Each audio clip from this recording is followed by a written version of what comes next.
김덕준 작가님의 토산 도감 말씀이 있습니다.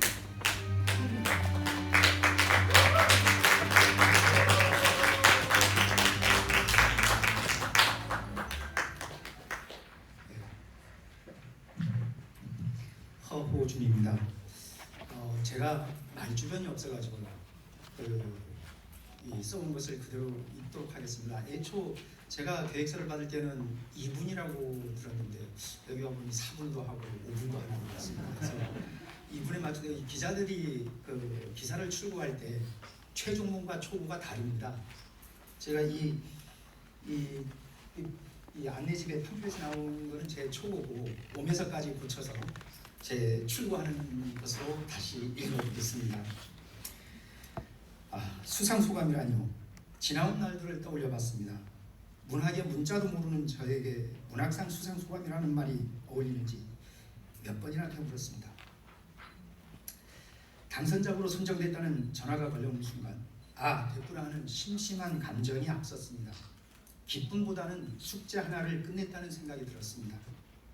작품이 무대 가운데 한 곳인 다랑시 오름과 용릉 오름 사이를 돌아다녔습니다. 유난히도 추웠던 지난 겨울을 이겨낸 마른 억새들이 아우성치고 있었습니다. 바람이 부는 부대끼는 억새를 볼 때마다 그해 가을과 겨울 제주의 산야를 헤매었던 우리의 부모님들의 모습이 빛바랜 흑백 영화처럼 다가옵니다. 할머니 할아버지들의 사상을 취재하는 기자나 연구자들이 그분들로부터 듣는 말이 있습니다. 내가 글을 쓴다면 소설 한 권을 썼을 것이라는 말입니다. 여기 오신 기자분들도 많이 들었을 것입니다. 언제부터인가 그 말이 저에게는 강박이 되어 돌아왔습니다. 이 큰 산의 수상으로 제 마음을 억누르는 강박의 무게가 조금은 가벼워졌는지 모르겠습니다. 작품의 시작은 1992년 다랑식을 유해 발견 때부터입니다. 그날 이후 오랜 기간 우연히 만난 사람들 그리고 우연히 만난 자료들이 작품이 바탕이 됐습니다. 어느 날 서재의 한쪽 구석에 쌓아두었던 자료를 무심코 뒤지다가 작품 속 인물이 4.3 당시 직접 작성한 글을 보았을 때는 소스라치게 놀랐습니다. 작품은 그렇게 구성됐습니다. 12.3 계엄과 내란 사태를 겪으며 다시 한번 민주주의를 생각했습니다. 우리는 자신의 이념과 가치가 다르면 적대시하고 배제의 대상으로 여기는 모습을 지난 겨울 내내 지켜봤습니다. 우리 부모님 세대는 계엄의 공포를 뼛속 깊이 체험했습니다. 계엄이 어떤 결과를 가져왔는지 그 후과를 생생하게 기억합니다. 절제되지 않은 국가 권력의 횡포는 무참한 폭력으로 귀결됩니다. 우리는 4.3에서 그리고 5.18에서 국가 권력의 폭력을 경험했습니다. 여전히 과거와 작별할 수 없는 이유입니다. 30수년 전 기자가 되고 4.3을 만난 것은 운명인지도 모르겠습니다. 제 작품을 평가해 주신 두 분 고시용 김재훈 심사위원님께 이 자리를 빌어 진심으로 감사를 드립니다. 바쁜 시간을 쪼개 제 글을 읽고 조언을 해주신 분들에게도 감사를 전합니다. 마지막으로 이 작품을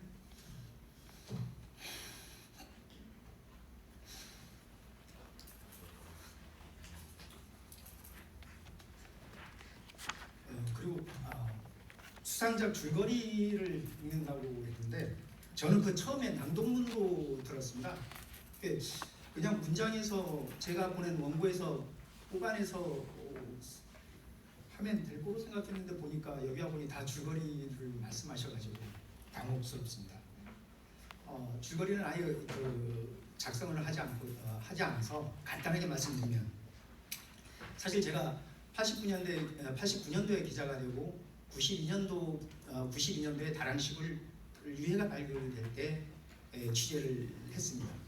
그 다랑식을 유해를 발견하는 다랑식을 참사 이후에 그 참사 직후 수습을 했던 여기서는 다 가명으로 말씀드리겠습니다. 이 최진규 선생님을 알게 됐고 그분을 통해 그분과 같이 활동했던 이명복 선생을 알게 됐습니다. 그래서 이명복은 대체 누구인가를 늘 마음속에 두고 있었죠. 그러다 일본에서 만난 어느 분이 이명복의 조카였습니다.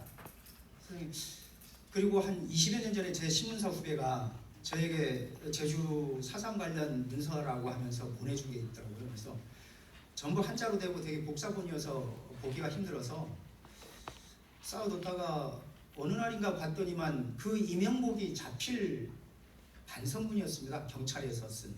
세상에. 그렇게 해서 작품이 이제 구성됐죠. 그래서 낭독문을 잠깐 읽겠습니다.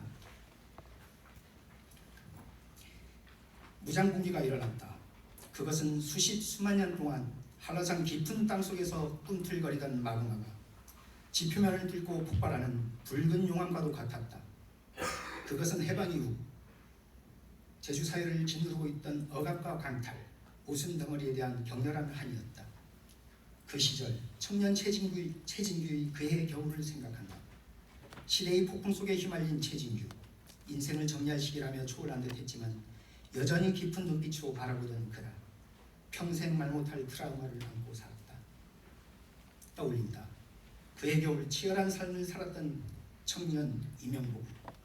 암흑의 바다를 건너 2번 다시 돌아오지 않았다. 하지만 낯선 땅에서 고향 일이라면 발벗고 나섰고 제주다움을 고집스럽게 지키려 했던 그다. 그의 마음속 깊은 어딘가에 간직했을 그가 꿈꿨던 세상을 생각한다.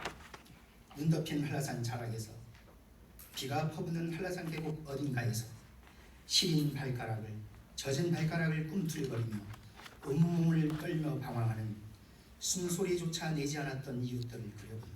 그들의 이름을 불러본다. 바람은 숱한 이웃들이 잠든 돼지 위를 서럽게 스쳐갔다. 이상입니다.